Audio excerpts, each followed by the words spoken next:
at Just Read It. And what we do is we review books that we've just read and recommend whether you should read them also. With me today, I'm Susan Stoner, and I write historical mysteries. And with me is my co-host, who's Caroline Miller. And Caroline writes, she writes a variety of things, including a wonderful blog. But her latest book is Ballet Noir, and it's a wonderful romp through Europe with a ballet troupe with a paranormal twist. And then also with us today is Suzy Vitello, and she's an author, and one of the books that she's written is called The Moment Before, and it's an award-winning book for early young adults. Yes, it's more, I think, for older young adults. Older young adults. In high school. Means we can read it. I still read the Velveteen Rabbit. So. Okay, so anyway, Suzy, what we're going to do today is we're going to talk about a book called Harmony, and it's by Carolyn Parkhurst. Oh, and before I talk about the book, we are at the Laurelhurst Village Retirement Center in Portland, Oregon, and they're very kind and give us this space for nothing. So we're very grateful to them. And that said, going back to the book, it's Harmony by Carolyn Parkhurst.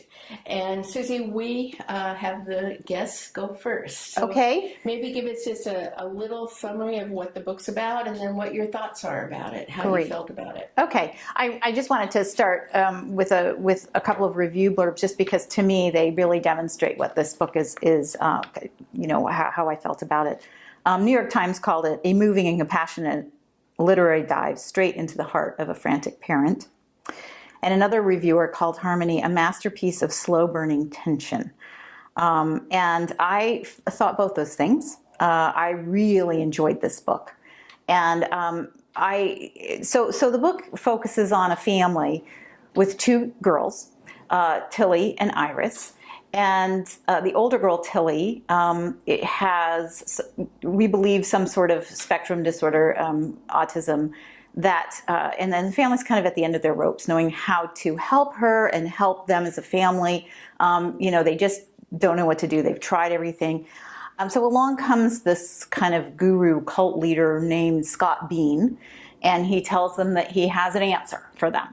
And he's got this camp up in New Hampshire. So, this family sells everything they have, mom, dad, the two girls, and they trot up to New Hampshire and the story unfolds.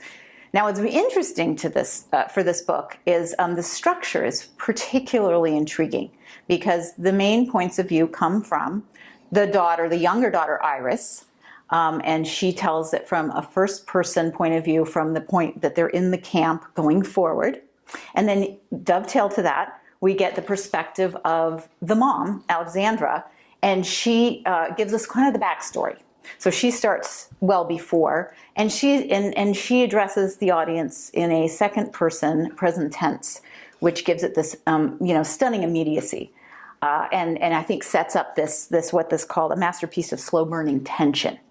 And then we also have these rare insertions by Tilly.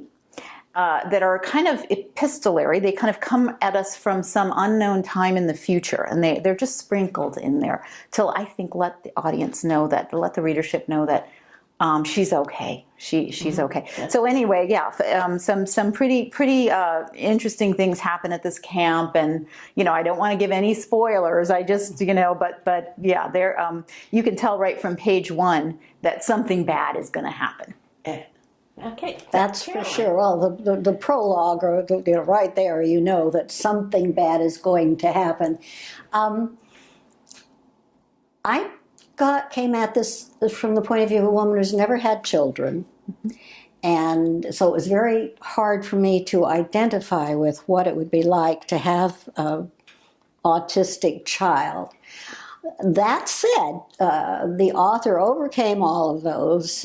She took me through it. Normally, I don't like chopped up times, present and back. This one worked. It, oddly enough, was sequential in its past and its present. They go away to the green world, which normally is the place of innocence, which becomes a place of bad things can happen. The two things are at work: the anxiety of parents struggling to help a child that there does not seem to be a way to help. And everybody's given up on it. And everybody's given up, and so they've placed all their faith in this guru. The guru is a wonderful study of what happens when desperate people go off somewhere in isolation and give somebody their utter faith. Oh, yes. And so there were other dynamics going on. The other thing I wanted to say is she's a beautiful writer. And she manages to bring in the environment as, I won't say a character, but certainly an embellishment of all that's going on. Mm-hmm. I would not normally want to like this book, but I simply could not help myself. Well, Carolyn, why would you ordinarily not like this book? It's nothing I can identify with. You see, I mean, parenting kids. Yeah. Okay. Susan, I know, is raring to go. Tell us. Well, let's see. I liked it because I don't know that much about autism.